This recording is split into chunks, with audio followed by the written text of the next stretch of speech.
Good afternoon, everyone. Welcome. This is a special meeting, the Board of Education, and so we will jump right in. Do we have anyone here? Establish a quorum. Sorry? Can we establish a quorum? We need to establish a quorum, so I will have our counsel, Mr. Real, take a roll. Thank you. Member Lopez. Member Vice President Otto.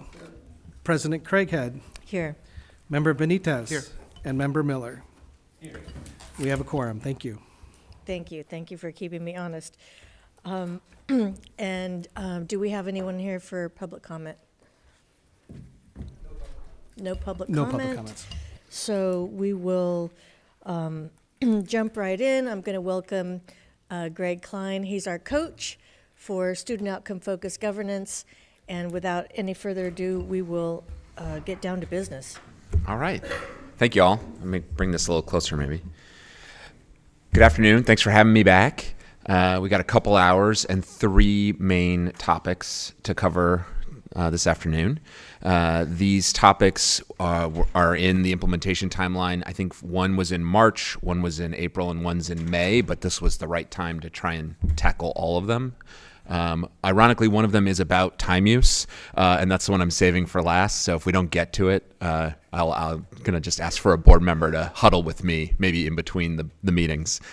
But the first topic is distinguishing amongst inputs, outputs, and outcomes. And the reason why that was on the implementation timeline, and the reason why we're talking about it right now, is because in December, when the board did its last quarterly self-evaluation, the board noticed that it decided it couldn't necessarily distinguish amongst them consistently.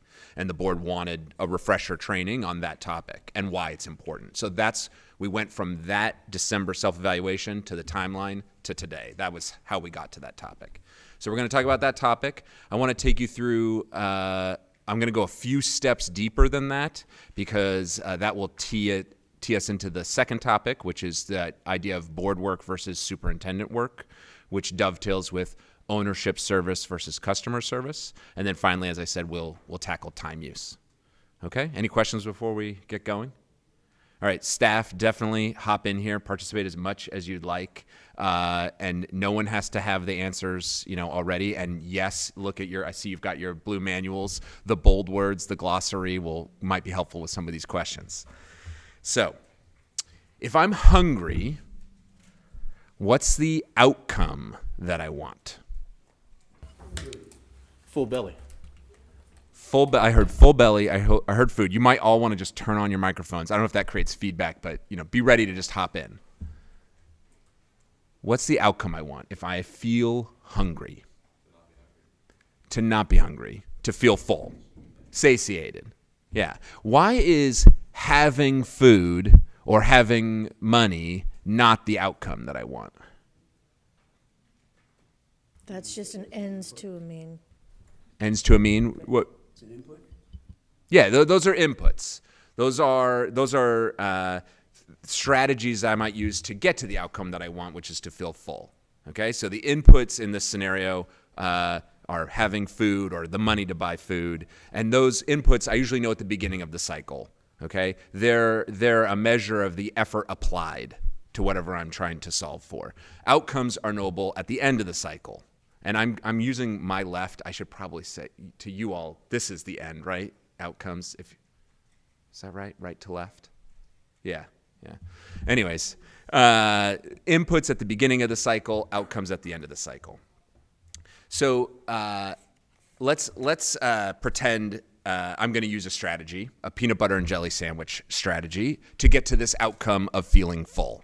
So I want to feel full. I'm going to make myself a sandwich. Real quick, what are the inputs that I need? Bread, peanut butter, jelly. Bread, peanut butter, jelly. Anything else? Allotted time to make a sandwich. I need the time to make a sandwich. Time is an investment. Knife, plate. I've heard, maybe a recipe to follow, maybe a countertop, or a space to do it, and all sorts of things. I need all these inputs, and I'm going to make my sandwich. I'm going to eat my sandwich, and then hopefully I'm going to feel full. Okay. Let's go another step further. Let's say I've got a hungry class of third graders, and I want to use the peanut butter and jelly sandwich strategy with my hungry class of third graders, right? The outcome that I want is for my third graders to feel full. I'm going to need a lot of knives and a lot of bread and a lot of jelly and peanut butter and nut-free butter and all the butters so that, right, everyone is included. But I don't want to wait to know if they feel full because it's too late. Okay, I want to know in the middle of the cycle, am I on track to helping my third graders feel full? Okay, what are some ways I might understand in the middle of the cycle if they're on track to be feeling full? How might I know that in the middle? If you have enough bread, enough supplies for 30 third graders? Yeah, so I could certainly on the input side make sure I've invested enough, have a good plan before I even begin. Before I even begin, I better have enough bread, enough jelly, enough peanut butter for sure. So I've checked that box. I've made the sandwiches. I don't want to wait till it's all done. What could I know in the middle? Maybe an unofficial survey of how many sandwiches they normally eat. I don't know. Sure, I could ask the children. Yeah. Hey, you haven't finished yet. Are you starting to feel full? Yeah. On a scale of 1 to 10? Yeah, scale 1 to 10. I could look out and just measure, the percentage of the sandwiches that have been eaten across the room without asking them any questions, right? I could just look and see. But the idea of understanding data in the middle, we call those the outputs, okay? So outputs are knowable in the middle of the cycle. They're really two things. They're a measure of how well did we implement the inputs, how well did the inputs even get implemented, and also they give us information that helps us predict whether or not we're on track to accomplishing the outcome, which is what we really care about, right? We don't care that they eat a sandwich. I care that they got full. I just used the peanut butter and jelly sandwich to help them there. But if they got full another way, that's the outcome I want. I just want them to feel full.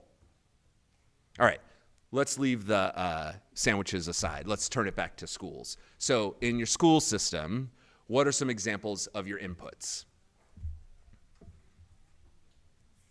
Books, classrooms, materials, supplies that are needed for learning to occur.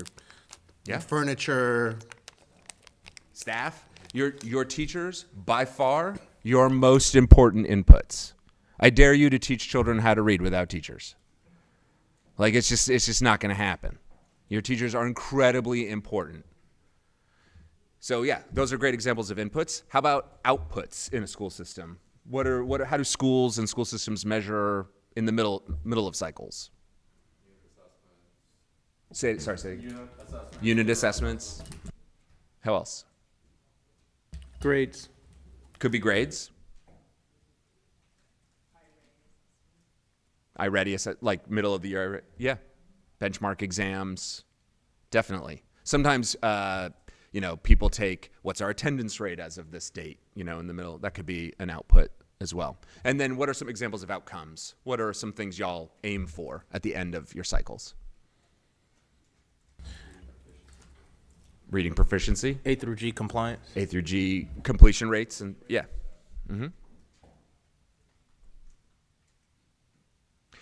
We often get the graduation rates as one, and some people say, "Oh no, that's really an output," and other people say, "No, it's an outcome." What would make graduation rates or A through G completion rates? What would make that an output instead of an outcome? Yeah, if your goal was to graduate a PhD program way earlier in the cycle, your A through G completion rate might be an output. It might give you years in advance some understanding. Are you on track to getting through that PhD program way down the road, right? But if your goal is A through G completion, which is also fine, then your output would be, what might be an output to help you understand before A through G completion, if you're on Maybe track?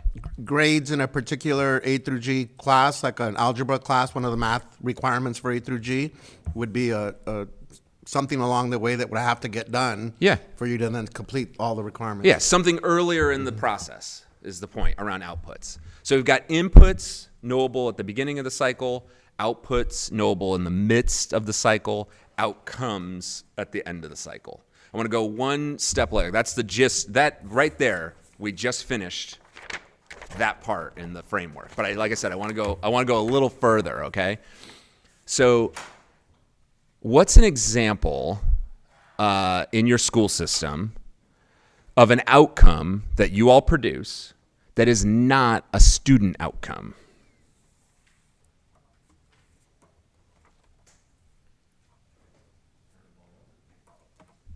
Parent involvement? Parent involvement. Teacher satisfaction.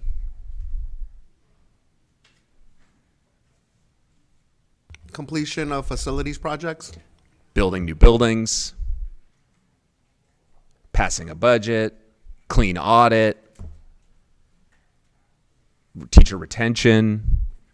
There's all sorts of important outcomes that school districts produce and create that are not student outcomes. Okay? But student outcomes, and according to our framework, and you'll read it in the bold words, student outcomes are those things that students know and can do. So we do distinguish between student outcomes and adult outcomes. Why is it important that board members can distinguish between inputs, outputs, and outcomes, and between student outcomes and adult outcomes? Why is it important that a board can distinguish amongst all those things? It's the reason that boards exist. Say more. Because student outcomes don't change until adult behavior changes. We do often say that, yes. We would say that school systems exist to improve student outcomes. That's the reason we all started schools, so that we could increase what students know and can do. That's the fundamental reason why school systems exist. School boards exist to represent the vision and the values of the community.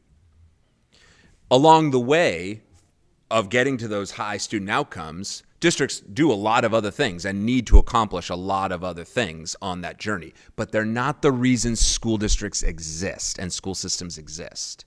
And we are very clear, we want to support boards to align their work with the purpose of why the entity exists in the first place.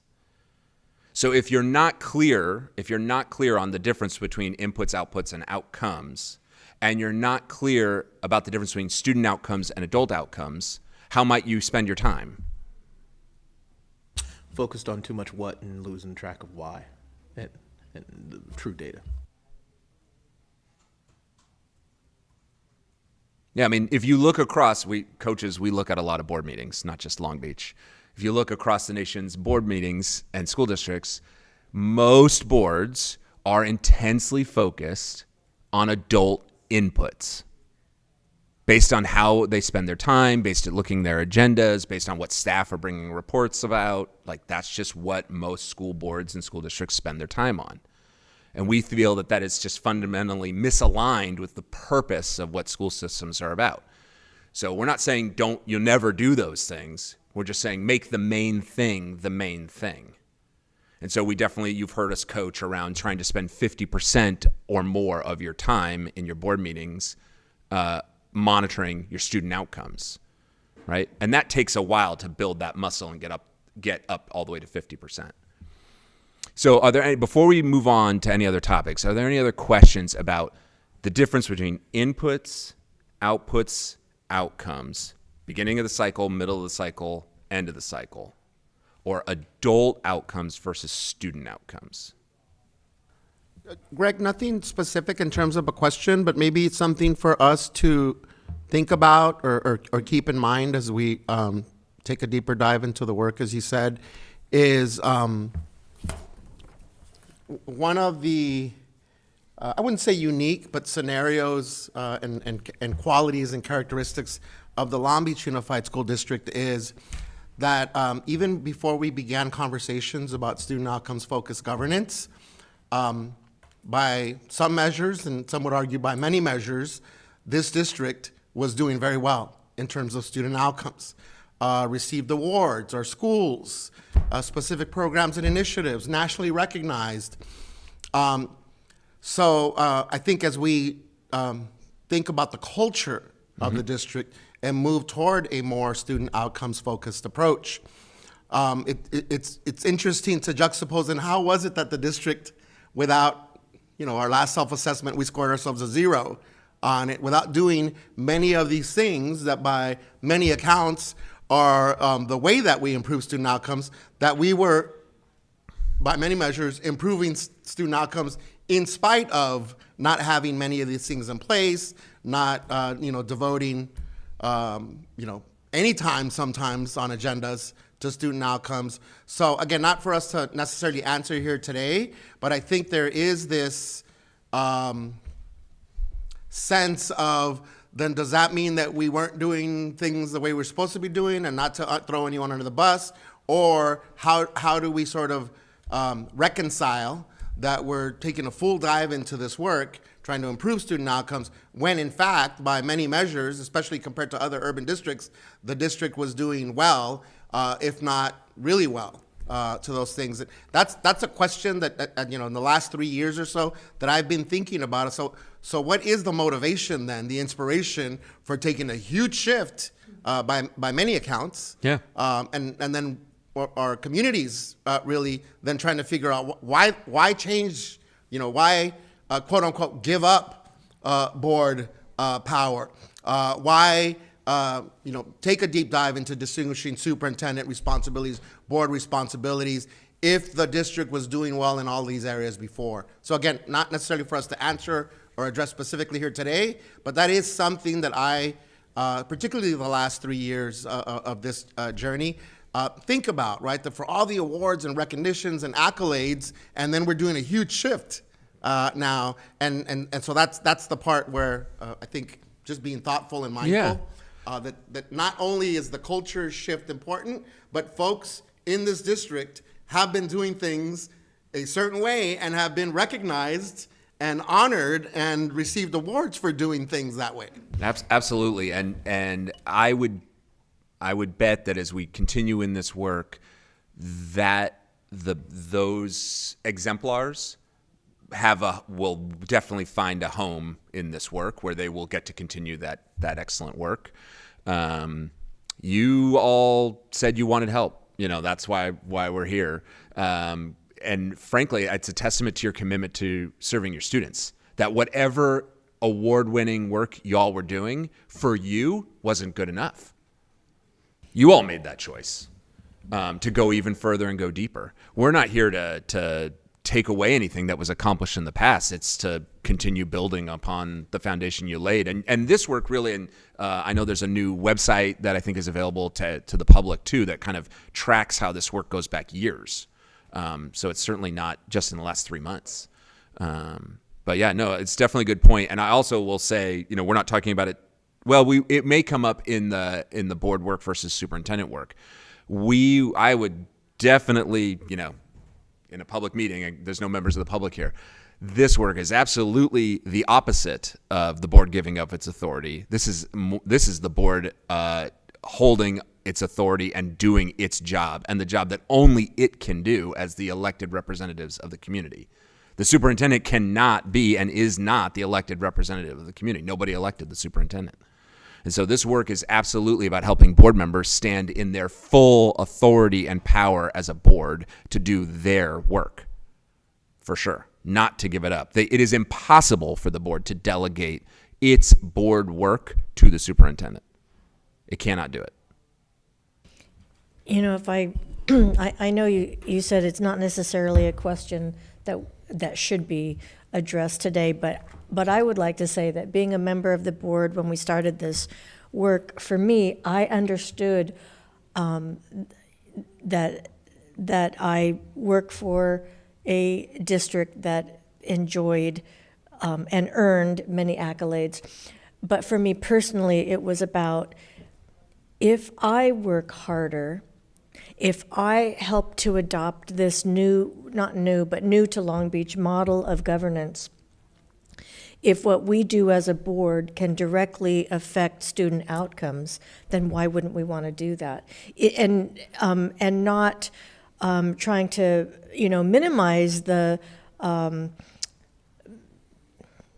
the work that had been done before, the success that we've had before, but trying to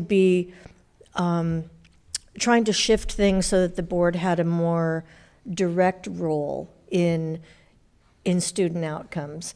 And so for me, it was about, yes, this is a very successful district, but we can always do better for our kids. And when we were each asked if we would commit to this work, I gladly committed to the work because I knew that our kids deserve the best we have.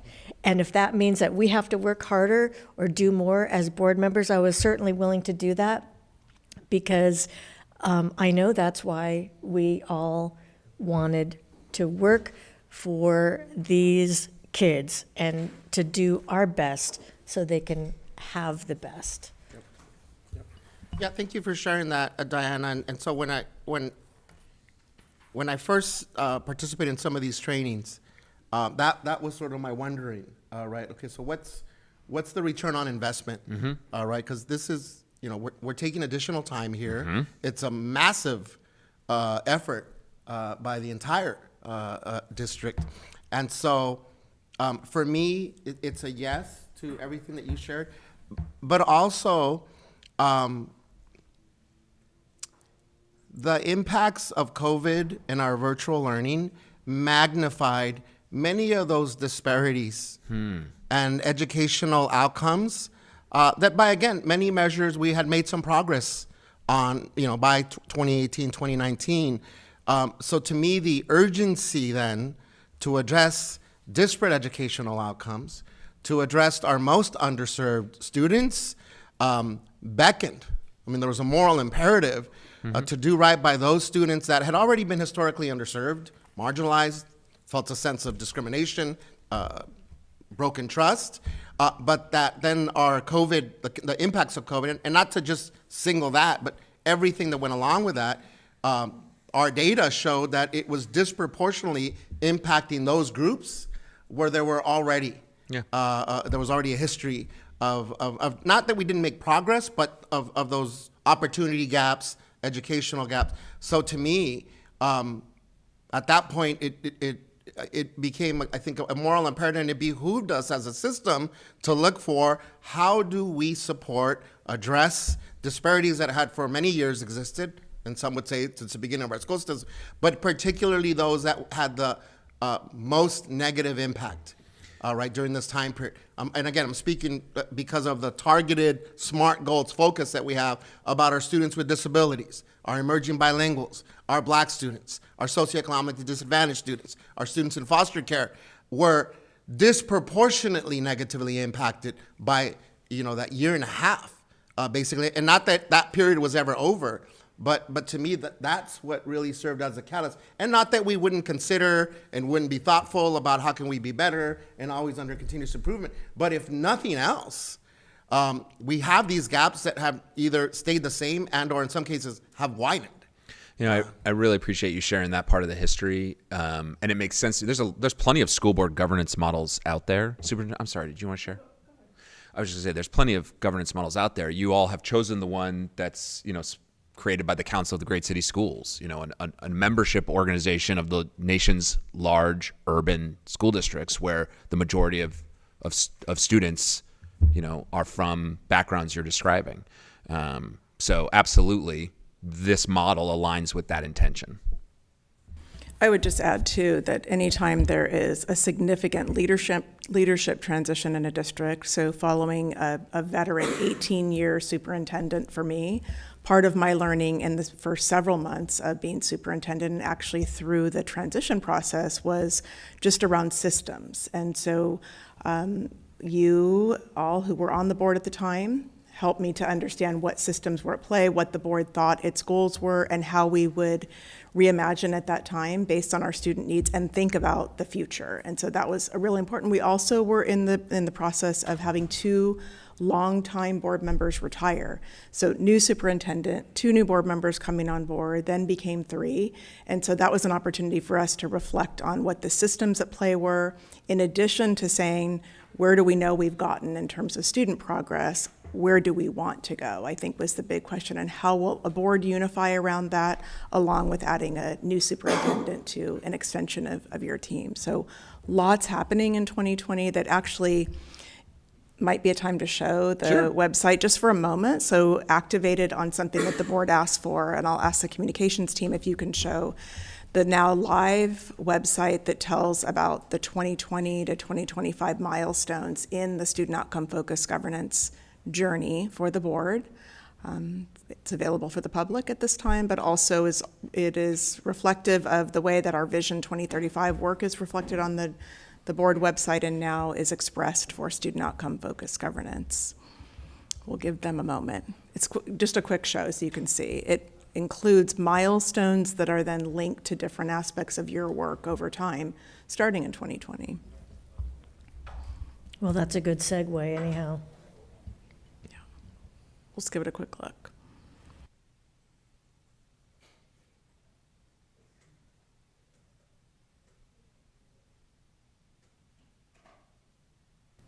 Yeah, so here you go. Team behind the scenes has built an interactive site that you can see starting back in the fall of 2020, the first engagement with the Council of the Great City Schools around this governance approach. And then each of the blue buttons has been designed to signal a milestone in this journey and links to presentations that were made in board meetings, links to significant policy, the excellence and equity policy is linked there, and then you can see the transition in terms of the way that the agenda has been formulated as part of our transition to student outcome focused governance. You can see significant milestones such as Vision 2035 that is part of this journey, and then the alignment that happened post Vision 2035. And this was an ask of you all relative to transparency and a way to narrate the journey. There's more to come in terms of the posting of bylaws and the implementation timeline, but this is a way that we're moving into what you asked for. Thank you, team behind the scenes. Yes, thank you. That is fabulous. Fabulous. All right. And team behind the scenes, if you want to put those board goals back up, we're going to need them in a sec. So we have been talking about inputs, outputs, and outcomes, adult outcomes and student outcomes.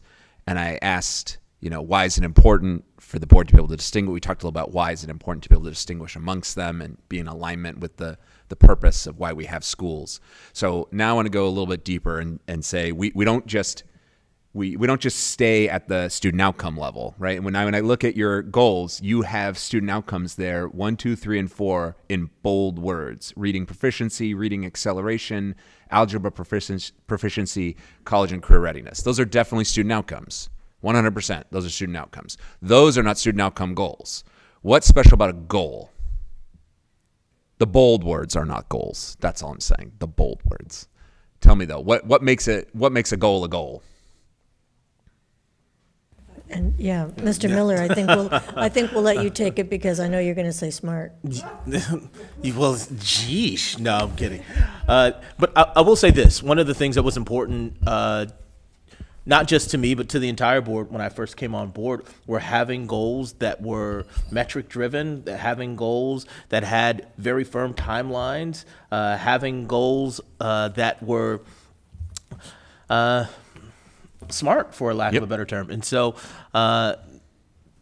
from my first day to now, I just have been humbled at how that has trickled down all the way to the campus level, where they think about how they approach some of these short-term and long-term goals to support our students. And so this is just a testament to a lot of the hard work that we've done over the past 4 years. Definitely, yeah. What makes a goal is that it's smart. And if you look, I'm now on page 2 of, if you're on your manual, under approaching student outcomes focus.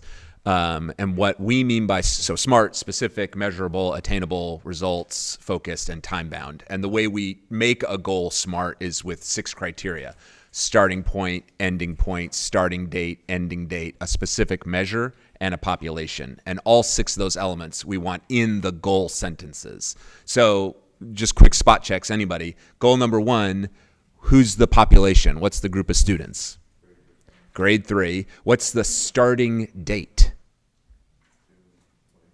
June 2023. We always look for a month and a year. What's the ending date? And what's the starting point and the ending point? 48% to 70%. And what's the measure? How are we going to measure this? ELA SBAC, yeah. So that's a SMART goal. And you can go through all goal 2, 1, 2, 3, and 4. You have only adopted SMART goals. You have. The bold, and I like how you've included the student outcome, the outcome language there, and the student outcome goal. Okay? So absolutely, you've got student outcome goals. You're not shocked to hear that, but I wanted to just clarify that we that's how we go from a student outcome, a desired student outcome, turning it into a goal means it's got to have those 6 criteria. All right. So the next aspect is we remember inputs at the beginning of the cycle. You now have a student outcome goal at the outcome you're looking for that the board adopted. But now you don't want to wait until June 2028 to know if you're on track to hitting your goal. That would be not a good plan. Hope is not a strategy. So you need output measures, and we call those interim goals. Okay? Interim goals. Does anyone remember anything that you already know about interim goals? Just ways to measure if you're on track or not. And so for us, for an example, on the goal 1 for reading proficiency, it's taking a look at where those students are at the end of each school year as we approach 2028. Okay. Yeah, so there might be how are the second graders doing and the first graders and the kindergartners doing earlier, but so that the third graders in June 2028 are on track. That could be a way of measuring it for sure. Interim goals are the main thing that I picked up on what you said was that they are predictive of the goal. A good interim goal, an aligned interim goal helps you understand if you're hitting this, am I on track to hitting the outcome goal? Generally, we recommend 1 to 3 interim goals for every goal. They're also SMART in the exact same way that the outcome goals are SMART. So they also have a specific population of students. They might not be the exact same students, right? If you're measuring third graders in June 2028, some school systems might have an interim measure about first grade proficiency because you want to know how are the kids doing earlier maybe. And they're usually not measured using the same measurement. Like, you need a different assessment, not just SBAC.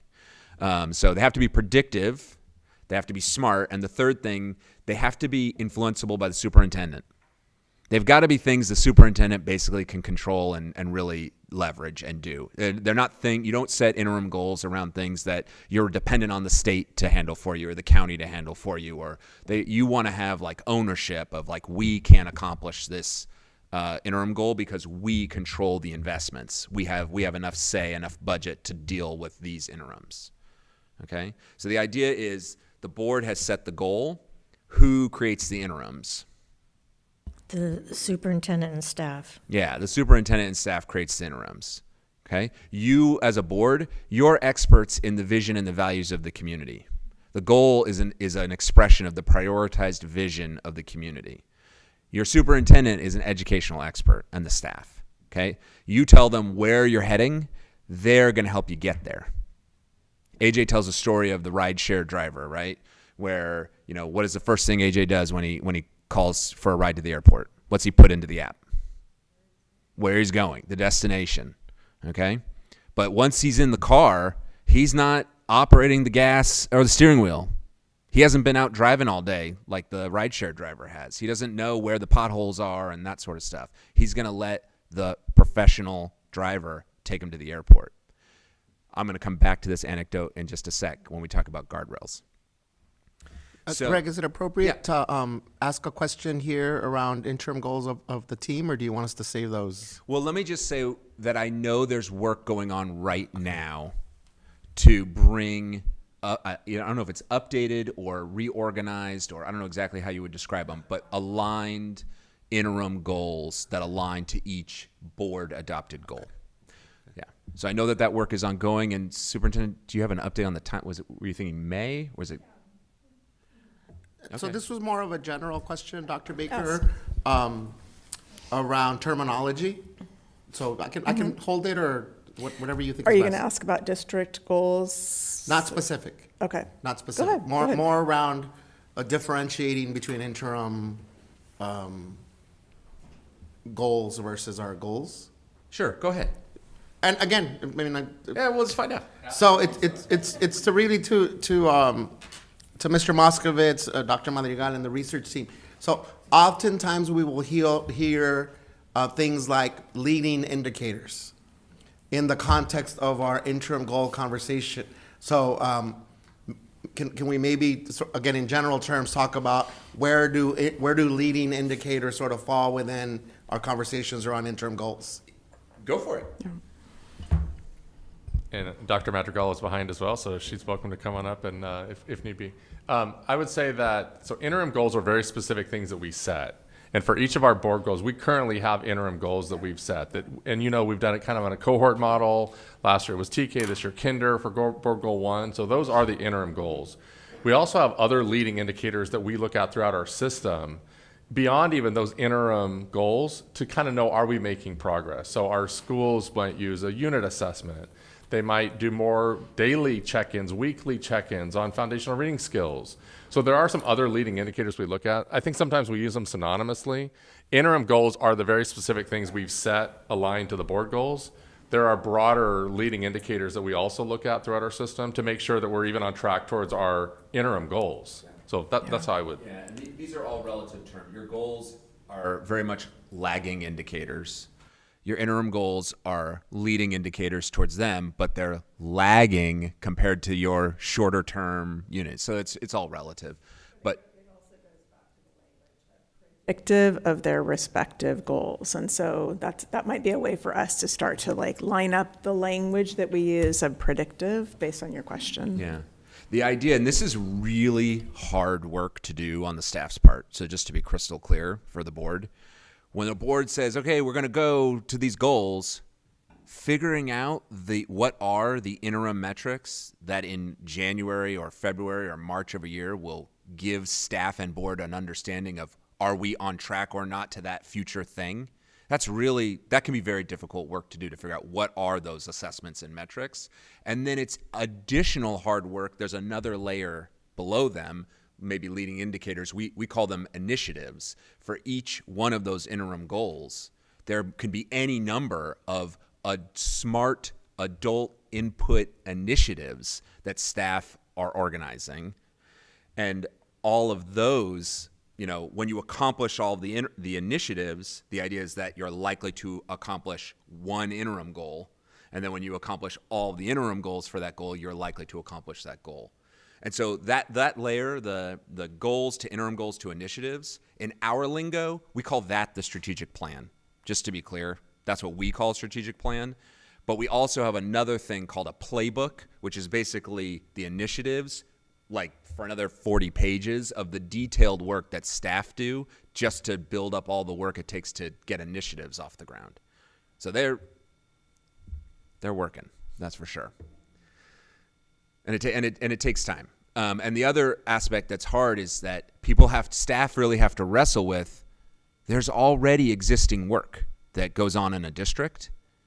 And we are clear that the work we're talking about starts with the outcome goals, and then staff figure out the interim metrics, and then figure out what are the initiatives that get to that.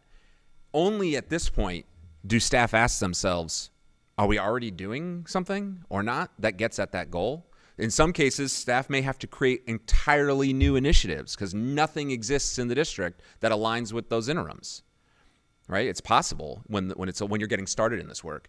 And that means if you need to make space for something new, then you have to go through a process of how are you going to stop doing the work you're already doing, and what does that process look like? And so we definitely have coaching and support around that aspect for staff. That's definitely superintendent work, but that is work that goes on in the background for sure.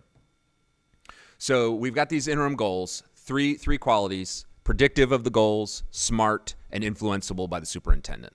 Okay? So all of this work we've been discussing so far, going back to your comment, Diana, is representative of the board's role in representing the community's vision.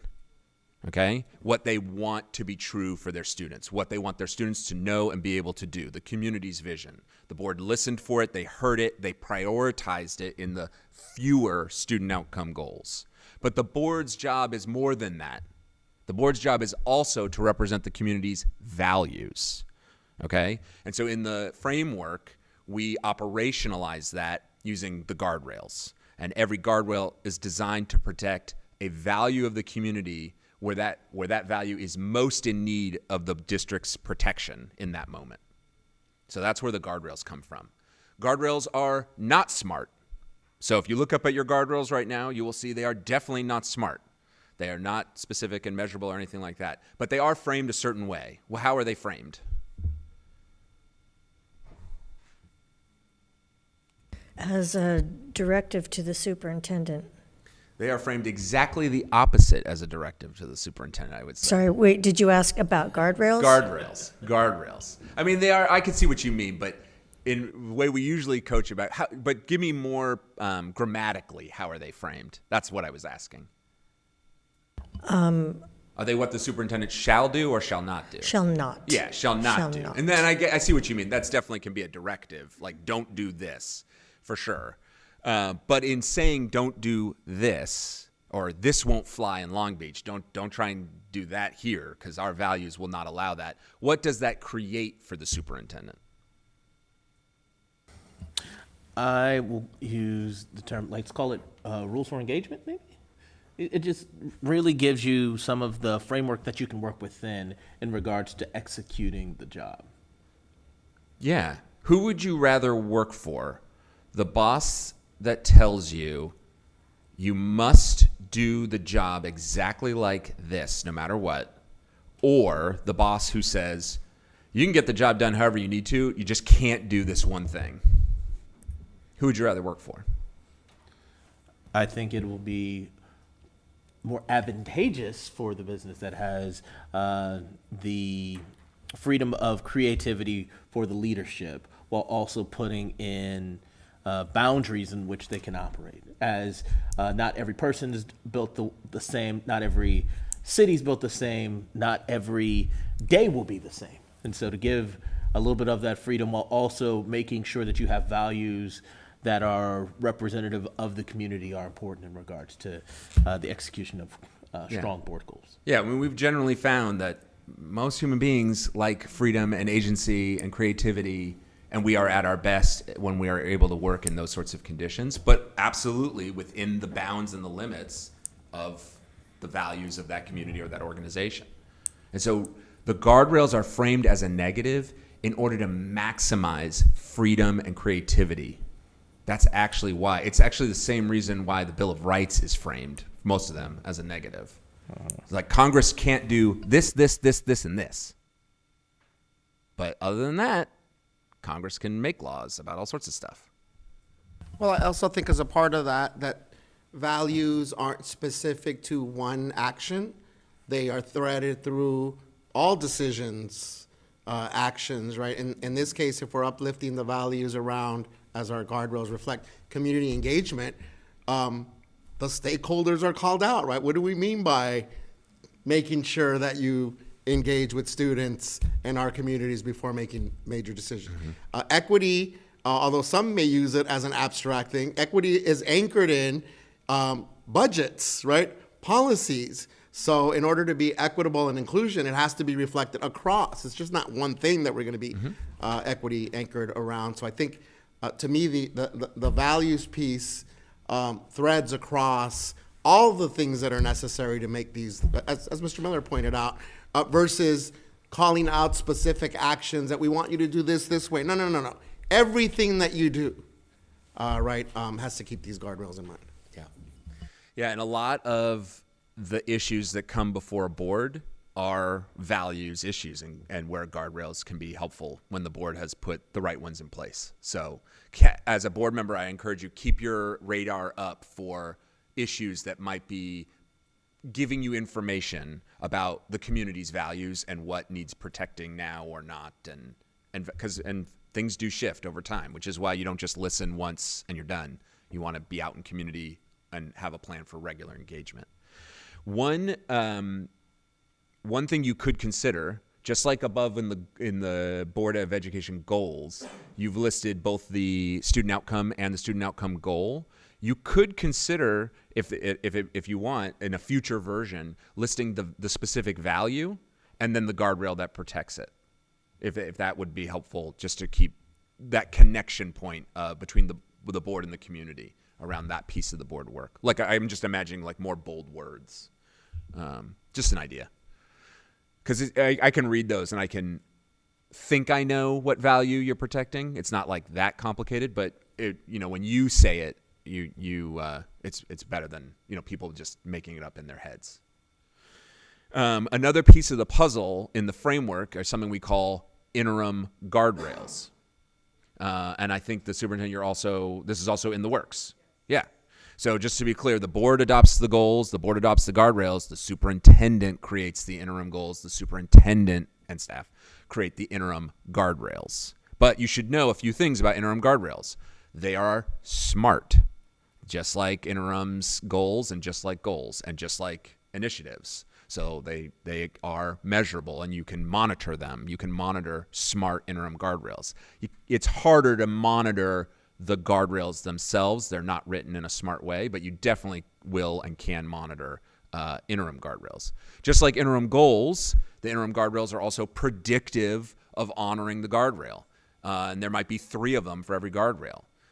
They do not have to be about student outcomes. They might be, but they don't have to be. Oftentimes, guardrails are about adult outputs or outcomes because there's a value there that needs protecting in the district. And that's perfectly reasonable. And the same idea that if the district accomplishes the, say, 3 interim guardrails that align with guardrail 1, then the board is likely to be able to say, yeah, then we are honoring that guardrail. The superintendent is honoring that guardrail because we've accomplished these interims. And just like interim goals, there will be initiatives and work and inputs and investments made in order to accomplish the interim goals. Protecting the community's values is worthy of investment. So I went deeper than just inputs, outputs, outcomes. Wanted to go into interim goals, guardrails, and interim guardrails. But we zipped through all that. We're doing great on time. Are there questions about, again, distinguishing between inputs, outputs, outcomes, adult outcomes, student outcomes, adult outcomes, student outcomes, the difference between a student outcome and a student outcome goal, and then interim goals, guardrails, and interim guardrails. That's a lot. We usually do that training in about 4 hours with a lot of chart paper and partner shares and things like that. So you definitely, I told you it was a refresher. We zipped through it. But questions? Dr. Baker, I know they're coming, so sort of I'll ask it in a way if you feel comfortable with it.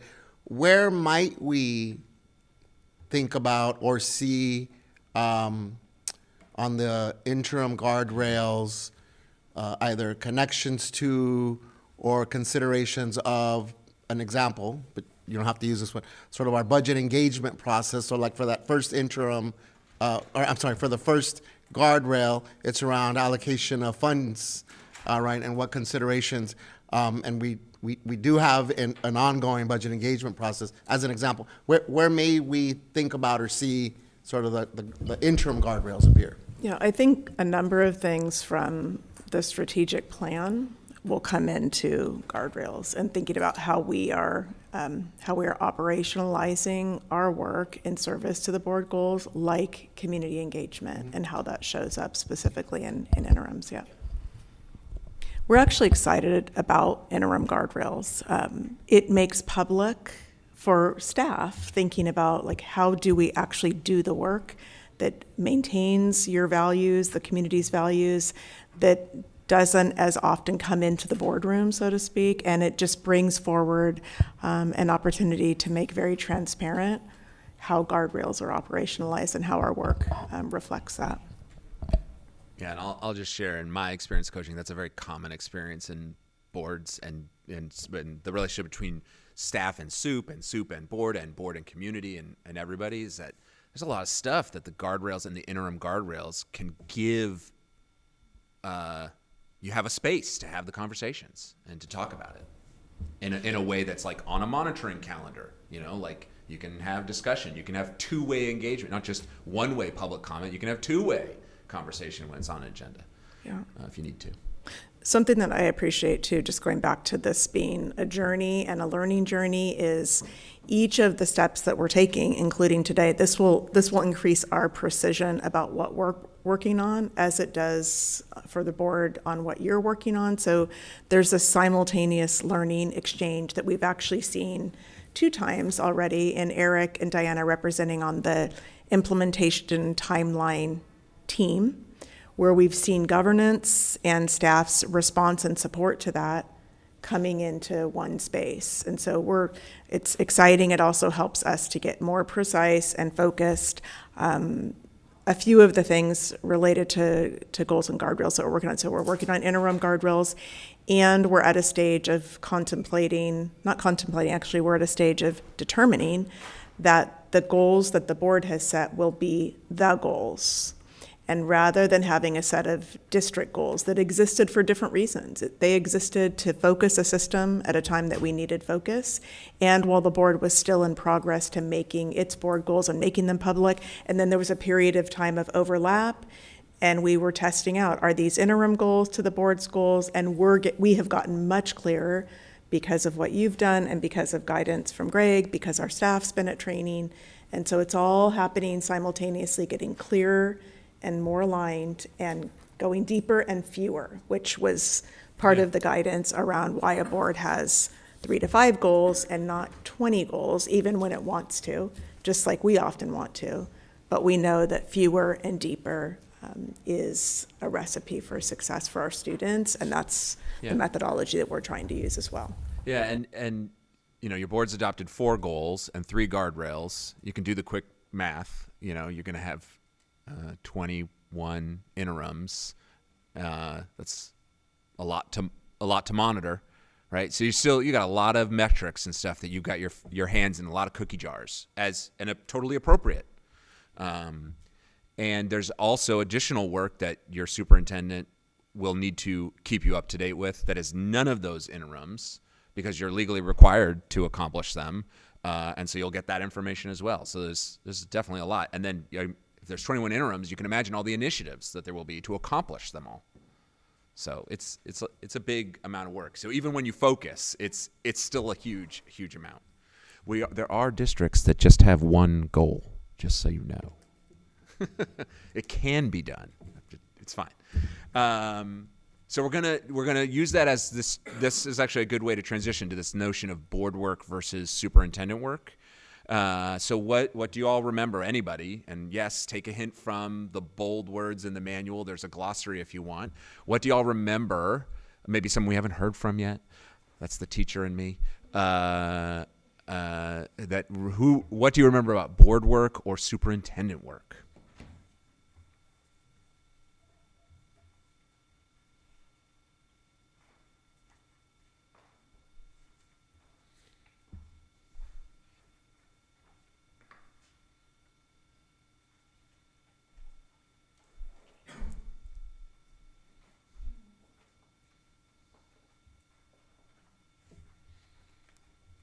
Well, if we go back to your metaphor of the Uber or Lyft driver, it's the board giving the destination and the superintendent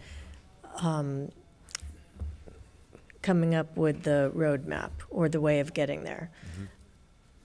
Yeah. So the board's work definitely is the work of the vision of the community as translated into the goals. Absolutely, that is board work. Superintendent work would be the interims, like how are we going to get there? Absolutely. What else? What else do we remember about?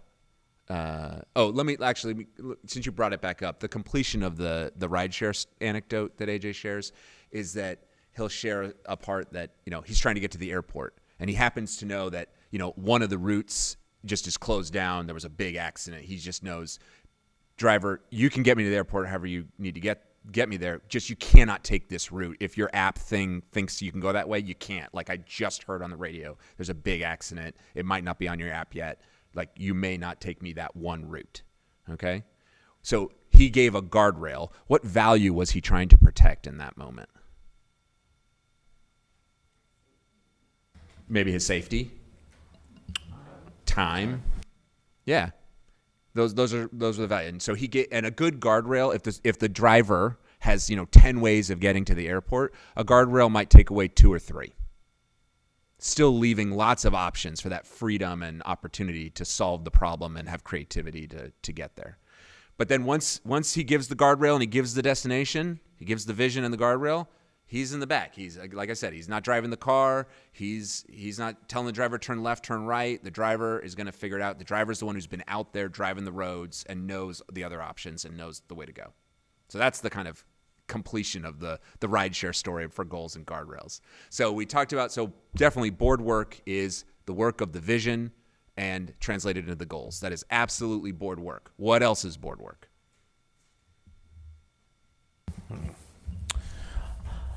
I would say as representatives who are also over the fiscal responsibility of the district, for us to provide a second set of eyes and oversight of the distribution of resources.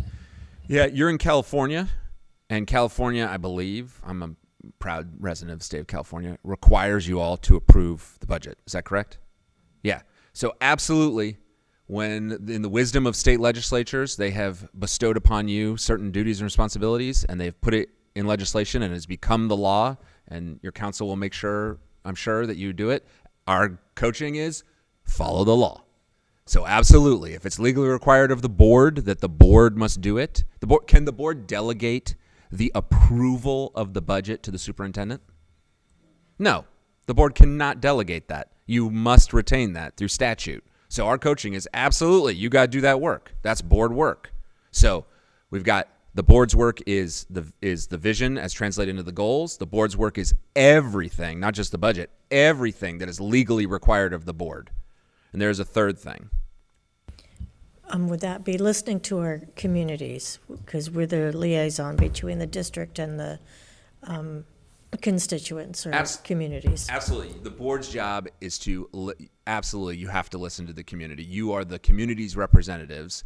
It's the community's vision and values. And how can you know it if you're not listening to the community? So definitely, that is part of your work, board work, listening to the community, to listen for the vision and listen for the values. So we define board work, and that's what's on page 8 in the glossary, if you like reading the definitions. But it's basically as simple as the work of the vision and the goals, the work of the values and the guardrails, number 2, and number 3, anything else that is legally required of the board. So that is what we define as board work.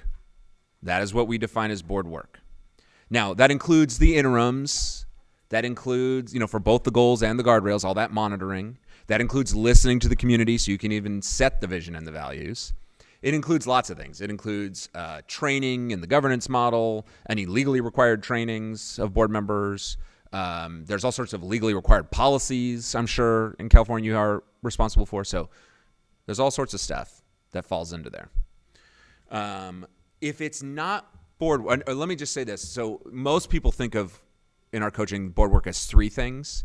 Another way of thinking about board work is, if you like just 2 things, we would say board work is the work that the board has no say on, that it has to do. That's the legally required stuff. That's one side of the equation. And the other side of board work is the work that the board has chosen for itself. The board has chosen what the goals and the guardrails are. So if you like just a dichotomy, you could think about it that way. But you can also think about the 3 ways. So that's board work. If it's not those three things, whose work is it? It's the superintendent's work. Does the work still have to get done? Is it still important? Does it still make a difference for children and adults in Long Beach? Yeah. Is it board work? No. Can the board know about it? Yeah. Definitely. Can the board have questions about it? Absolutely. Absolutely. But it's not board work. And so that gets us into that's basically it on like board work versus superintendent work. But what it leads, that conversation leads into two things, both an agenda review, which I know you've gone through before. We're just going to practice it again. And also time use, because our coaching is that board meetings are for board work. You all exist as a board only in your board authorized public meetings. You're board members all the time, but you're only a board in board meetings. You can only do board work when you're together in a meeting. And so our coaching is don't do superintendent work ever, and certainly don't do it in a board meeting. Use the board meeting for board work. You got a lot to do. And then our coaching is amongst the three things that are board work, try and spend 50% or more of it on the goals side of it. That doesn't mean don't do the other, you've got another 50% of your minutes and time to think about the other aspects of board work. But that's how we mesh all these things together. Yeah, go ahead. Greg, I would just lift up, they're implicitly embedded in those three things or two, depending on how we think about them. But I think they're important to lift up. The board also evaluates the superintendent. Oh, yeah. All right, as part of our board work. And again, I know it's implicit in those areas, but I think it needs to be lifted up in relation to what we're evaluating the superintendent on, right? That if we're arbitrarily just deciding we're going to evaluate the superintendent on all these things that we either have not developed as goals and or they're not part of our priorities as a board, then really are we effectively evaluating someone on what we've tasked them, what community's vision and values are. And the second piece, again, implicitly embedded, is there are policies that we're not required by law to do, but that we have decided these get us to where we want to go, that I would also say is part of the board work, right? In your framing, we're probably, or using your framing, we're probably doing a lot more policies than what we should effectively or could effectively be doing. But there's a combination of things that we're required to do, in addition to policies that we've decided we want to do because they get us the improvement on student outcomes. Yeah, and whenever we come in and work with boards, everyone already has their culture around these things, their traditions, their habits around these things. So particularly when it comes to policy making, your goals in our lingo, your goals are policy, your guardrails are policy, your operating procedures, how you communicate and relate to one another and to the community, those are your operating procedures, those are policy. And your relationship between you and the superintendent, that's policy. Your contract with your superintendent, what you'll delegate to them, that kind of thing is policy. That's where we want the board making policy. We have a fifth bucket. We usually call it the legacy bucket of policy, which is all the policies that are required by statute. And those we just encourage boards those are generally things that staff develop and staff really are expert around, and it's just generally not board work. It could be that some states have board required policy that you must adopt goals, student outcome goals. That exists in certain states. That's not, I guess maybe in your LCAP, you could describe that as policy. That's certainly a state required policy, and you have to have some student outcome goals in your LCAP. They don't have to be SMART, though, the way this framework describes it. So we have a whole process. It's much further down the road in our coaching engagements with districts, and it's further down the road in the timeline. We call it a policy diet, where we help ultimately boards review every single policy. We generally recommend you start with bylaws, because that's the ones how you even relate to one another. But ultimately every policy. But some of those reviews are very simple, because you're like, this is not board work. So, but it's required by law, so we have to approve it. But it's really superintendent work, and so superintendent develops those things with council and staff. There can be some Q&A, and that's perfectly fine. We just want, when you have a framework for it, you'll know how much time do I want to put into this. A lot of times as well, policy is a big part of protecting the values. And so what boards have to be careful on is this a value in the moment, or is this actually a durable value in need of protection such that we should actually have a guardrail around it? And so I know, you're wrestling with some policy right now that's pretty values laden, which is, important work for the district to do. So I would not pause any of that, do what you need to do, but you can start to think, what would it look like for us to actually have this be enshrined as does it need to be a guardrail, or does one of our guardrails or interim guardrails already speak to what this policy is trying, I don't know. But that's the sort of coaching we would offer just to get you thinking in those ways. There was more that you mentioned that I wanted to bring up, but so we're talking about board work versus superintendent work. Oh, you were saying implicit, that it's implicitly in the framework. I want to go a little further. I believe it is explicitly in the framework, some of the ideas you're talking about. Could you read on page 4 the last clause under approaching student outcome focus around superintendent evaluation? Yeah, and Greg, just to clarify, I was saying what you shared, not. Oh, yeah, I got what you. you shared Go ahead. implicitly. So, page 4. Where do you want me to read? The bottom on approaching student outcome focus, the Superintendent is evaluated only on performance regarding board goals, guardrails, and interim goals, guardrails. The board considers superintendent performance to be indistinguishable from school system performance. Yeah, so I just want to share, whether or not that is true in Long Beach or not in this moment, that is definitely our coaching. Our coaching is that there's no such thing as, boy, this superintendent is amazing at their job, and the kids can't read. They're going down. They're not making progress. That just doesn't exist. Or neither does the opposite. We cannot stand the superintendent. Boy, are they awful. But they're honoring the goals. They're accomplishing the goals, and they're honoring the guardrails. We just don't think that is a good way to evaluate the performance. So we consider those things synonymous. So just putting that out there, we would encourage you to do that. And in fact, it's so critical. It's not a mastering student outcomes focused component. It's early in the framework, right? Meaning, because you can't even get those first 10 points in that column without doing it, because it's so kind of foundational to the mindsets behind some of the framework. So this is still for the board to consider if this is really what you want to do. You can improve your effectiveness on behalf of students without accomplishing that clause. That would be crystal clear. You can make improvements, but we think you'll be leaving points on the board here, but points on the board for students if you aren't willing to commit to that. So that's something you're not going to decide that tonight or figure that out, but it's definitely something for you guys to be thinking about. And then the other thing you mentioned around, you said absolutely it's the board's job to evaluate the superintendent. So on page 22, and we're going to shift now, and we're going to start to look at. So we've been talking about board work versus superintendent work. So on page 22 is a printed out copy of how we track time in board meetings. And so if everyone, it's a little bit, so I actually wanted to give folks 2 minutes on page 22. It says board monthly time use evaluation. If folks could just take a couple minutes, just read that.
Okay, I'm going to bring you back together.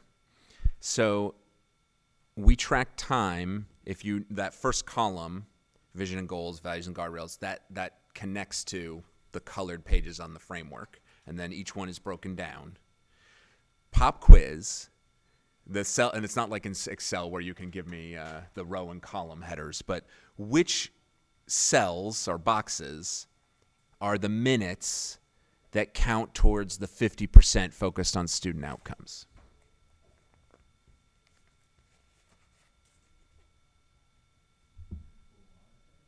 Goal monitoring absolutely counts towards those 50, to the numerator in the 50% fraction. Yep. Anything else count?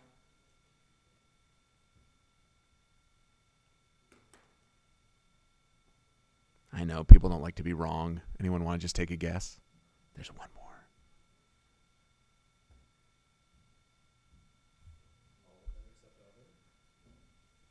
Good guess. Nope. If we get it wrong, is there an opportunity for extra credit? Nope. Goal setting.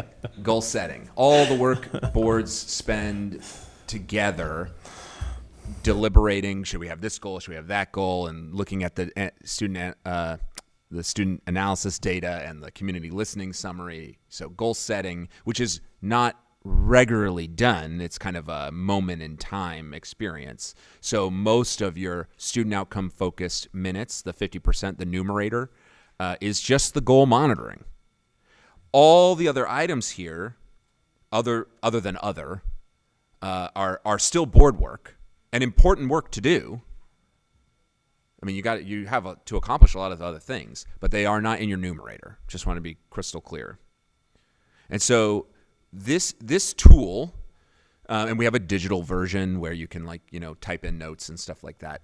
It is definitely our coaching that we love it when board members, an individual, takes it upon themselves and with some extra training and some help says, I'll track time for the quarter. And so one of you just choosing to start tracking time today. I mean, where is today's 2 hours? This 2 hours, which box does today go?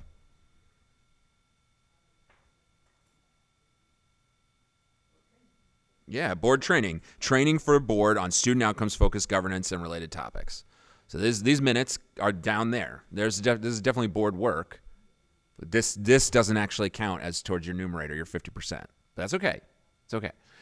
But it would be great to have a volunteer board member track time today in April, in May, and in June, so that in July, when you get to the part on the July self-evaluation on page 4, you can know, did the board spend 10%, 25%, or 50% of the time monitoring? The only way you can answer the question in the self-evaluation is if you are tracking time all throughout. So tonight, when we do the self-evaluation, we'll see what happens. I have a surprise for you, by the way, about I tracked your time in March at least, so you can hear that later. But is there anyone already willing to track time for April, May, and June? You can use the recordings. You don't have to do anything special tonight. Does anyone want to volunteer? I recommend, it could be staff, but it's better when board members step up and do their jobs. If no one else wants to do it, I'd rather do it than have staff do it. Thank you. And I'm asking you to do it for 1 quarter, and then we would So between now and April, May, and June. Okay. And I'd love to connect with you 20 minutes, next week or two, and then you'll be able to bring the data to the meeting in July. I said, you guys meet in July? Yeah, because we'll do the quarterly evaluation in July as well. Greg. Yep. So if I'm going to do this, Yeah. and I'll take you up on the offer to I'll help to you do follow it. up. Don't worry.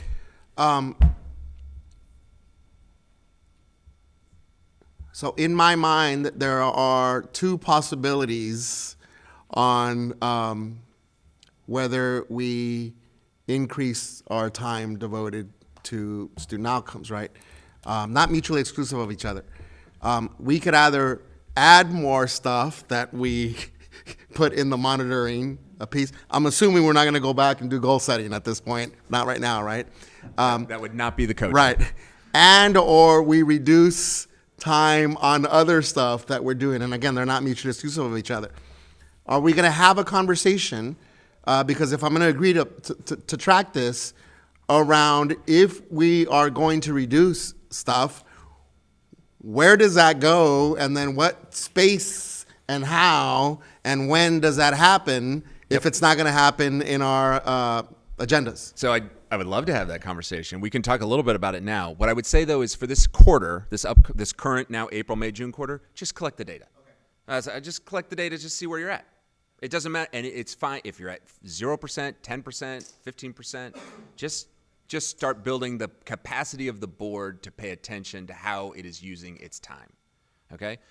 But to that question about, do you increase the numerator or shrink the denominator? Because either way will increase a percentage. You probably end up doing a little bit of both. The monitoring calendar maybe needs to be adjusted. Maybe it doesn't. You'll find that out. The other thing that happens that we talked before, does the board still need to know a lot about superintendent work? Yeah. The question is, does the board have to find out about superintendent work at a board meeting? And there are great reasons for there to be superintendent work, shared at a board meeting. You're all in the same place at the same time. Superintendent doesn't have to rely on you to do your homework, right? They just make sure you get the information in a meeting. The public has been trained for generations to get information from the district through the board agendas and the transparency that the board agendas create because of our open meeting laws, right? So none of this is about taking away information from the public. Far from it. Anything, if you ever want to shrink the denominator, like take things off, don't let that mean you're losing transparency with the public. You just start to avail yourselves of maybe other ways of being transparent with the public, whether that's superintendent meetings that are not board meetings because the superintendent has things that they need to share with the public, or not just the board docs website, with the board materials, but there's also like superintendent public work materials that are discussed. And maybe you continue to put a bunch of superintendent work on your agenda that's just not discussed as part of the agenda because you just know the community acts. That's a way that works for the community to get information. I'm just throwing stuff out. I'm not saying what's the right way to do it. I do know that boards, you use a consent agenda. Some boards also use an information consent agenda. I don't know if you guys, so the consent agenda are things the board has to take action on, but there's oftentimes things where you just kind of want to be on record in receipt of. Like, we want to make this public to the community. We want to make this public to the board. The board wants to make it public to the soup. We just want everyone on the same page. And we want to take, and we even will take an action just simply saying and acknowledging the board is in receipt of all of this information. And that is another tool. I worked with a district where the staff took it upon themselves. Staff, this is just an idea. Instead of a live presentation, there's the slides, staff in their own office get as many recording opportunities as they want. They can mess up, they can edit the recording, they can take another crack at it, they can try it again. And then the recording just is shared to the board, maybe as part of a Friday email or up on a website. It can go to the public. So there are part of what this is just trying to get you to think about is that there are other tools. Your board meetings are important and they are a tool for sure, but you have other ones as well. And I would never, just to be clear, like monitoring, that's live and in prime time and the lights are on because that's the main thing. Yeah. I have something to add. Since we're talking about how much time we spend in the board meetings, we are fortunate that we have a very involved community. We have a portion of our meetings that are dedicated to public comment, but we give 3 minutes for public comment. And one of the reasons our last board meeting went very long is because we had so many people who came to share. And I'm wondering, do you know what other large school districts or districts do in their board meetings? Do they give 3 minutes? Do they give 2 minutes?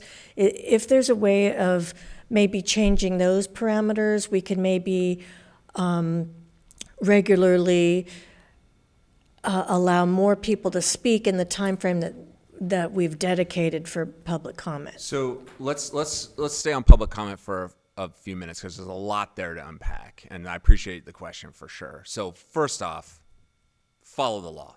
Like, that is definitely the coaching. So I witnessed it last month. There was a person who needed translation, and they got double the time. Like, that's the law of California. You accommodated that.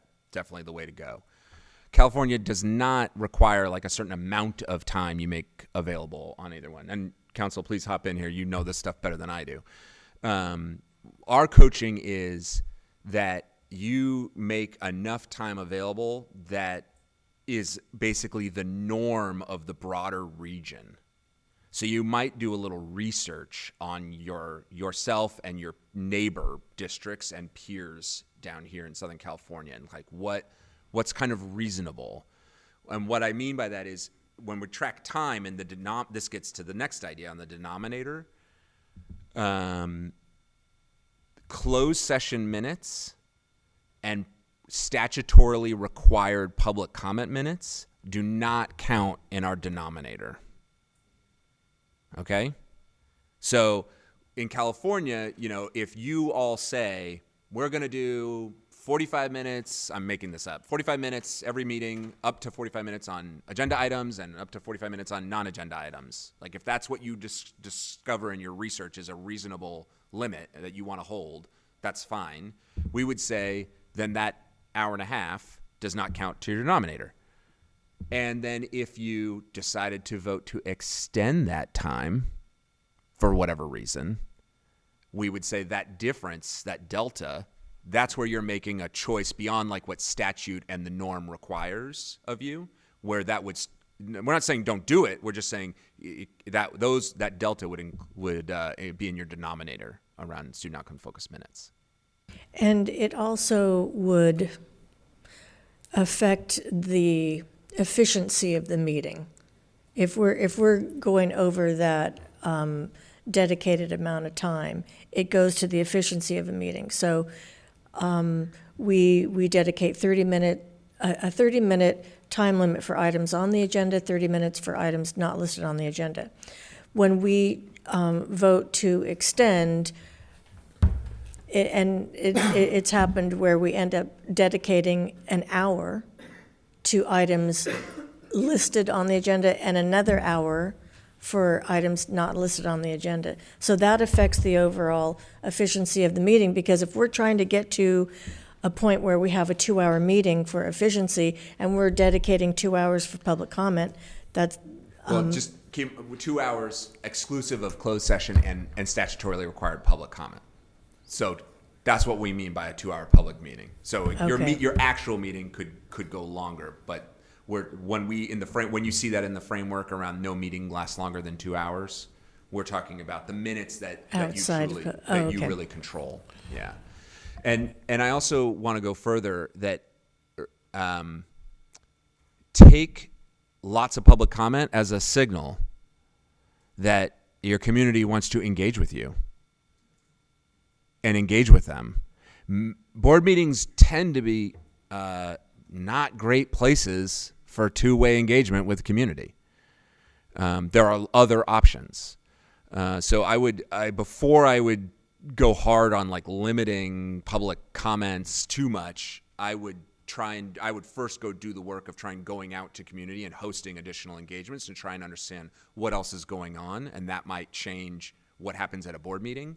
The other thing is, and districts do all sorts of things. I don't actually know what the practice is of Long Beach, but around the country, there are time periods where some districts have written public comments on every agenda item, and their kind of board doc system allows people to type in a comment on agenda items and non-agenda items, and then those are part of the record, and that can reduce, and board members are expected to read them.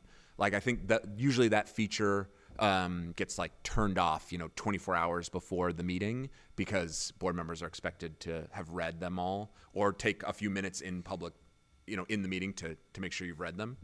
There are boards that have an 800 number where people can leave voicemails.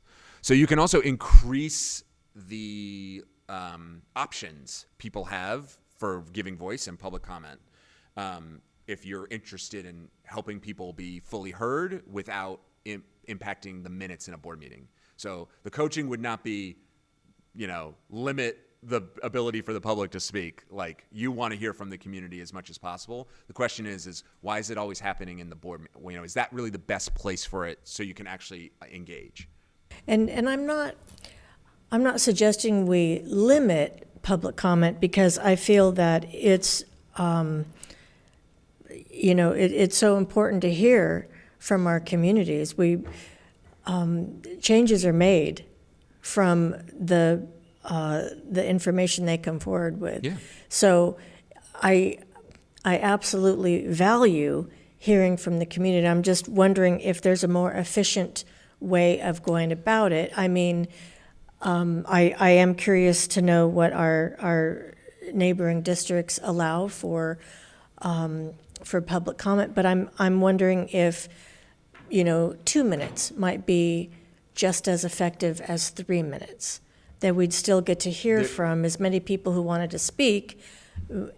They would just have to be more concise. Different boards definitely do it different ways. Some boards have a 30-minute time designation and they count up how many people, and then the chair says, okay, since there's that many people, you can all have 4 minutes. Or some people say, oh no, there's so many people, you all have 1 minute. But always honoring the translation requirement. So it just varies. So it sounds like you're interested in doing some homework and go learn from what some other districts are in terms of the kind of regional norms. And you could explore other ways of connecting with the public. But this also gets into this notion of customer service versus owner service. But Director Benitez, did you want to say something? Yeah, I would just say that because we're not taking action on the minutes piece today specifically, I would ask President Craighead and my colleagues that if we are going to have a conversation around public comment, that we agendize that conversation, because I think in addition to the additional ways that Greg said that there's other options, I think we should ask our community to weigh in on anything that we're deciding that's directly impacting them. Historically speaking, real or perceived, there has been a sense, and I'm sure Long Beach isn't the only district, that public comment at an agendized meeting is seen as the only way to speak to the board. So again, if we're going to have in future conversations other spaces where we're able to listen, where we're able to engage with our communities, then at that point, I think it's fair to start thinking about public comment and what have you. But if historically, and as is the case still today, it is the only or one of the only places for us to hear directly from our communities, I'm hesitant to have a conversation about anything to do with how we're thinking about whether it's individual minutes or overall time. I think it's also important for us to take those considerations into what we consider to be items that are student outcomes focused for our agendas. That's why I was asking my initial question is, hey, if I'm going to track time here, at some point we have to have conversations that if best practices is keep your meetings within 2 hours, but we're not counting public comment, quote unquote, as part of those 2 hours, and we don't want to have 8 meetings a month as well, then we really have to be intentional. This is more to my colleagues around then what other opportunities and spaces will we provide our communities so that there isn't this feeling that, wait a minute, we only get you once or twice a month and then you're going to cut our time to do that. So again, that's sort of my feeling. Since we're not taking action on it today, I'm good with I just wanted to share that. Yeah, definitely. Yeah. And as I said, I would focus on increasing your engagements with the community just outside of board meeting. That would be my first step for sure. I would not try and, if you really want to change public, the rules of engagement around public comment, I agree. You need to take public comment on it using the current system, and you need to agendize it, of course, and all that stuff. And yeah, if your community understands this to be a powerful, important tool, I would mess with it very carefully. And give them prove that they have other options before you just say they have other options, right? Yeah. Greg, Yeah, can I ask a quick? Please. I was just going to say that I know that there's been a lot of work done by the National Civic League on meetings and how poorly they tap into public sentiment about things. And I think we can look at that, and there's a whole literature out there about other ways to do things, and we could, I agree, I think everybody agrees that the best thing to do is to get as much public comment as possible and to make it as high quality as possible, and there are different ways that make both of those things happen. Yeah. Just real quick, we can probably get to this later, but as it relates to tracking minutes, and as Dr. Benitez is getting ready to do so, something that has been a bit of confusion as we went to the cohort training in Baltimore. I think we collectively really value voices from the field, as we call it, folks either coming to us or us going to them to kind of specifically related to the board goals themselves. So later this evening, we're going to talk with the board about an opportunity to go out to listen to students in May at a May 19th board meeting, specifically related to their experiences around board goals 3 and 4. And then we'll come back that evening and in the board meeting, have a discussion about the data, the qualitative data that we collected from students as it relates to board goals 3 and 4. Mm-hmm. I'm just curious, because I've heard kind of different opinions, if that conversation with the board that evening, having gathered that qualitative data related to the board goals, is that a goal monitoring box do we put it in? conversation? Yeah. Or is it something else? So, and I know you're talking about this plan later tonight, but if it happens, when you're out at the school, is it going to be a meeting of the board? I'm not sure. So Is a quorum of the board going to be there? They will not necessarily be at the same location. We will all be out in schools. Yeah. It will not necessarily be an agendized. Well, actually, I don't know how we'd answer that. In the past, we haven't done a workshop where they're either in different places or visiting a school. It's more informational, and it's been considered a site visit Not a with public the meeting. board, but not a public meeting. Not an agendized public meeting. Right. So the technical answer is, if it's not a public meeting, then we're not tracking the minutes here. And is it a great use of board members' time? Absolutely. I'm referring more to that evening. We'll come back, and in the agendized board meeting, we will engage in a discussion about what we all heard when we were out at sites earlier that day. Is it aligned to what you're supposed to be monitoring that night? It will be aligned. Will be aligned to board goals 3 and 4. Are board goals 3 and 4 on what are supposed to be monitored in May? Yes. Yes. Then it goes in goal monitoring. Yep. Greg, can I? If we follow up? decide to do it. Yeah. This is all hypothetical. I don't know what you all will discuss this later tonight. Yeah. Under that same notion around tracking the minutes and thinking about that task of how do I make sure that this falls in the right category, there's a dissonance across these categories as some being essential for others. So like the board goals were created with guardrails, but the guardrails don't count towards the goals. The community can give input around the vision and values, which relates to the goals and guardrails, but does not count towards the goals and guardrails.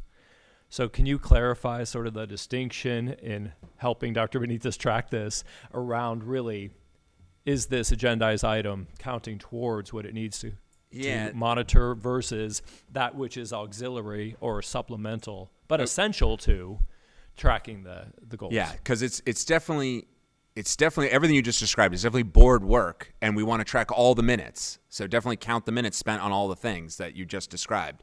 Then at the end, after we have it all, we can figure out, well, which ones are they all in the denominator? We know that. But just which ones are in the numerator is the question. And it's just the research that kind of is behind the framework is just clear that the minutes actually setting the goals and monitoring the goals are that when boards have that at 50% or higher, that's what's making it more effective on actually making improvements on those goals. That's what's actually creating the culture and driving down through the cabinet, down to principals and teachers to actually improve student outcomes. It's not that the other work isn't important, it doesn't have to get done, and it still gets tracked. It's just what happens to be what the research revealed. So, but the other way to answer your question is to look at an agenda, which we could do tonight, or we could use tonight's agenda as a just to go through it real quick as an exercise. I'm just looking at time, about 25 minutes.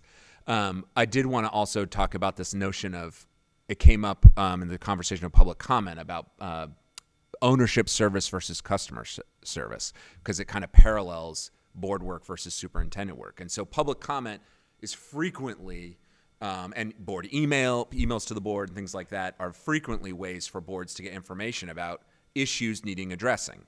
And that's the nature of the game. You're going to have issues that need addressing. Our coaching is that when board members are faced with issues, whether it's over email or at a public comment, is that you try and quickly as possible discern in your head, is this an ownership issue? Is this about the vision and the values of the community? Or is this a customer issue? And does this person need customer service of the district? And the goal is for the person to get the service that they need. The goal is to help them get their issue addressed, whatever it may be. They might not get exactly what they want. That's not our coaching. But our coaching is that they should get addressed what they need addressed. And the idea is that they will get what they need addressed most quickly if they're directed to the right place as quickly as possible. There are customer service issues that boards you have no idea about. You know, and like even principals would tell a family, like, have you talked first with the teacher? You know, that's a very common thing. You just want the issue addressed by the person who's most likely able to address it.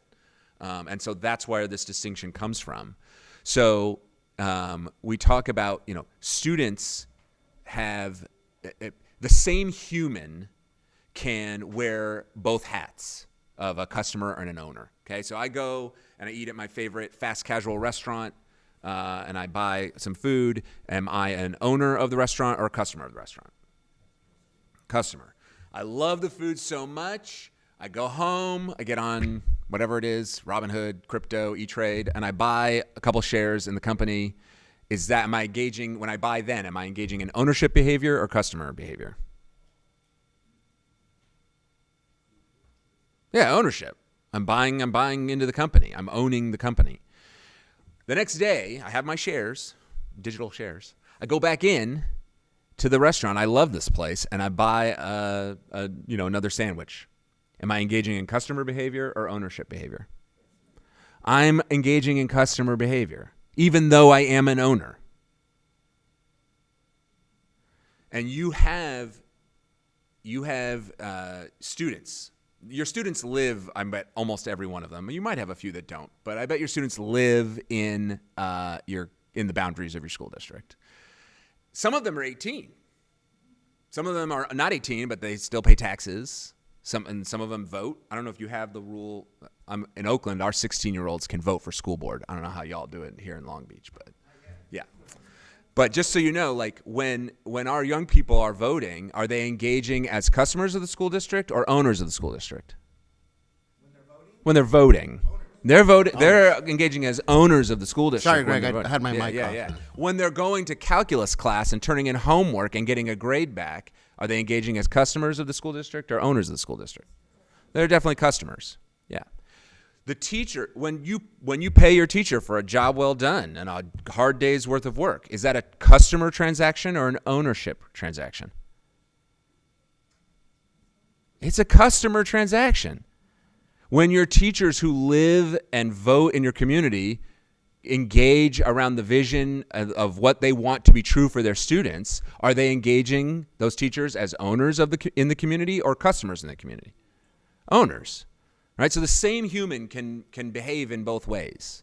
And so it's important to understand what's the issue at hand so that you can direct them so they can get the help they need. If they are engaging with you about something that is about the student outcome goals or about the values of Long Beach, then that's definitely ownership behavior. And that is board work to listen and hear that and contemplate, am I hearing from the representative sample of the community? Is it just one loud voice? That's for only the board can figure that out. Is this a value that truly needs protecting on behalf of the whole community, or is this just, are we holding the line here that we can't just have a guardrail about everything, because if we have a guardrail about everything, nothing will get done, and we have to hold a line somewhere? Greg, there's often the scenario where my experience has been either something is not working or not working well. For a community member, and to use your fast food example, to not get the product that they paid for, and then reach out to the CEO of the entire thing. And so again, the scenario is that's not necessarily a wrong or bad thing, but it could be because they went through that restaurant already, and the assistant manager didn't address it, and the manager didn't address it, and the regional manager didn't address it, and it gets to that means something's not working right along the way, that then we then have to make determination, okay, who does this go to if it's coming to me? But it also could be that they were not aware, or something in the system is not working, where maybe they couldn't get a hold of the assistant manager or the manager, or got a runaround, and they're also coming. Let's play it. Yeah. They never even made the attempt. Or they made the attempt, they just disagree. So if the issue that they're trying to resolve, my food was cold, that is a customer food issue, right? That's a customer issue. The CEO cannot directly solve that issue. If that's truly what the customer wants solved, way further down the food chain of command, that issue needs to be resolved. And so if the role in that, our coaching would be to make sure that the person in that situation is aware of that, and direct them there and check that they went there first, and try and direct them there first. Now we get into the scenario where I went there and I didn't like it, and so I right, and it goes on up. That's then a question of, is there a value here then that is something's not right in our organization and we're not attending to the needs that we should be attending to?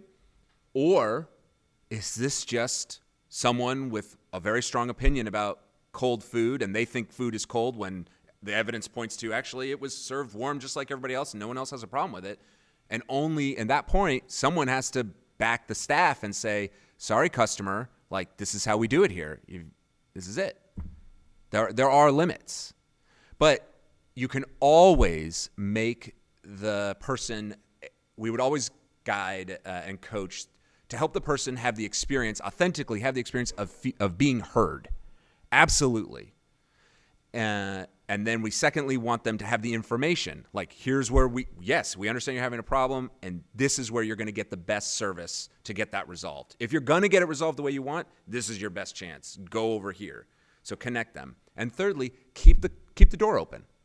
Doesn't mean you're not promising that they're going to get it resolved the way they want it resolved. They might not, but they might at least get some more information, and they might walk away, okay, now I understand.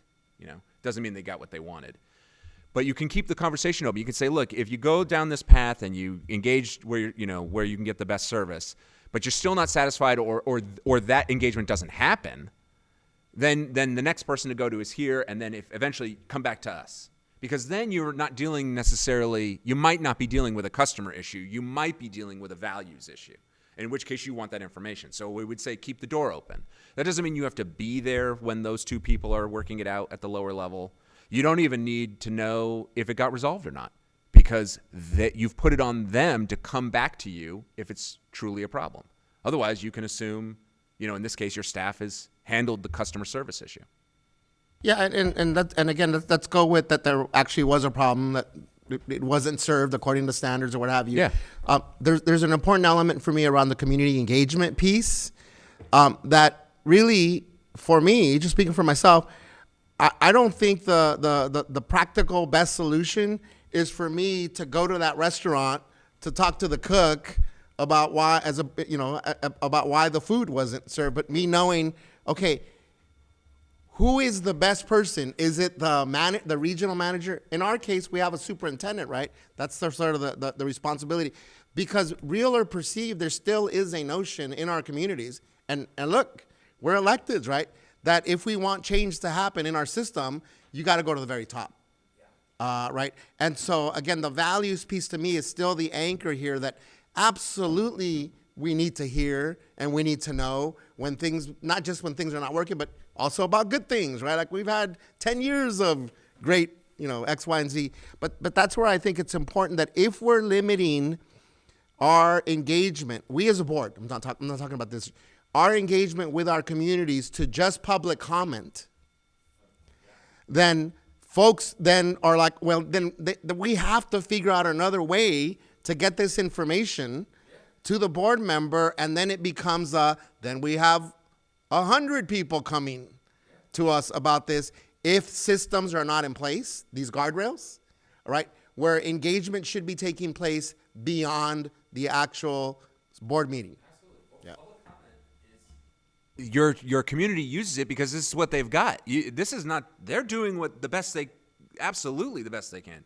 Our coaching would be go out and engage with folks and make sure you're hearing them, for sure. But one-way board meetings is really not always the best way to do it. But it makes perfect sense why people would show up and use that. If that's the only tool they got, absolutely. I'd be right with them. All right, so we talked about board work and superintendent work and customer service and ownership service. I will just say savvy superintendents and staff definitely have their ears perked up in public comment for customer service issues that are clearly not the work of the board. Just because they come to a board meeting, that is perfectly reasonable. It will take a long time for a community to learn to go another route once they even have another route available to them. So don't expect community to be any different, just because you want them to be different. That's not reasonable. So when they show up and it's public comment, listen, and if it's a customer service issue, it should be followed up on. Doesn't necessarily mean it's always, maybe it's superintendent, maybe it's their designee, maybe it's their designee's designee, but that's what you do. And if it's board work, if it's clear about board work, you can acknowledge it as such, that it's board work as well.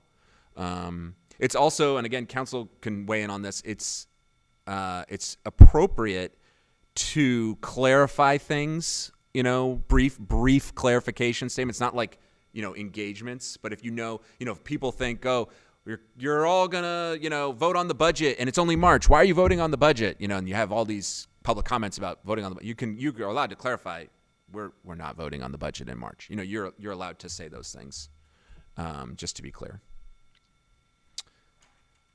So, okay, we talked about inputs, outputs, outcomes, adult outcomes, student outcomes.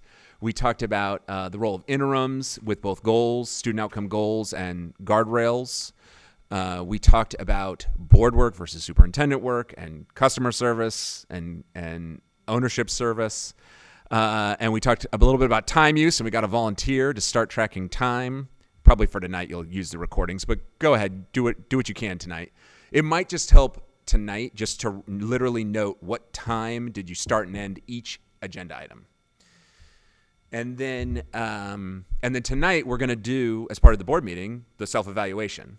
And so we'll talk more about that as well. The last thing we have, and we have 10 minutes if you want to do it, or start doing it, was to do this, to look at an agenda review, if you're curious. I know that the board did it a few years ago, and that's how you've got to your current kind of basic agenda structure. And we could do it a little bit more again if you want. It's a practice that we would recommend you go through every year or two. Or, Madam Chair, if you want, I can turn it back over if you feel like we've had enough. Well, I'm curious to know what my colleagues think about that, but we still have closed session. And so I was thinking, if we wrapped up now, we'd have time to have a little bit of a break, allow people to get back upstairs, so that we can be back down here promptly at 5. Yeah. Is that okay with everyone? I'm okay with that, but Greg, unless I misunderstood the homework, I think part of our prep work or homework was also to go through and note whether anything on our document framework is true. Yeah, that's for or tonight. false. That's for tonight. That's Okay, for tonight. So that will still come back. That's and do- still coming okay. tonight, yeah. Okay. And on the agenda, you read the agenda, what's it called? Agenda review document.